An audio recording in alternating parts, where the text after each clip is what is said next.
بسم اللہ الرحمن الرحیم۔ السلام علیکم ورحمۃ اللہ وبرکاتہ۔ محترم ناظرین، امید ہے کہ آپ خیریت سے ہوں گے، اللہ کے فضل و کرم سے ہوں گے۔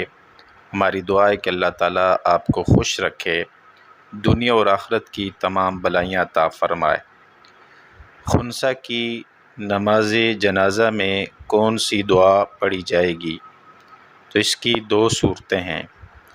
صورت نمبر 1، اگر خنثی بالغ ہے تو اس کی نماز جنازہ میں وہی دعا پڑھی جائے گی جو بالغ مرد اور عورت کے لیے پڑھی جاتی ہے، کیونکہ بالغ مرد اور عورت کی نماز جنازہ کی دعاؤں میں کوئی فرق نہیں ہے، اس لیے یہی دعا بالغ خنثی کی نماز جنازہ میں بھی پڑھی جائے گی۔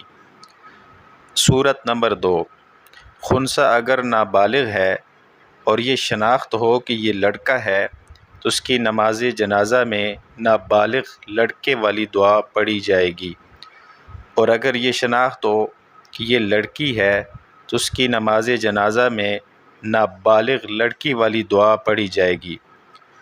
لیکن اگر یہ شناخت نہ ہو کہ یہ لڑکا ہے یا لڑکی ہے، جس کو خنثی مشکل کہا جاتا ہے، یعنی وہ ہو، تو ایسی صورت میں اس کی نماز جنازہ میں نابالغ لڑکے والی دعا پڑھی جائے گی۔ البتہ نابالغ لڑکی والی دعا پڑھنا بھی درست ہے، یعنی اگر کسی نے نابالغ لڑکی والی دعا پڑھی تب بھی جائز ہو جائے گی اور نماز جنازہ ہو جائے گی۔ اللہ سے دعا ہے کہ اللہ تعالیٰ سمجھنے کی، یاد رکھنے کی توفیق عطا فرمائے۔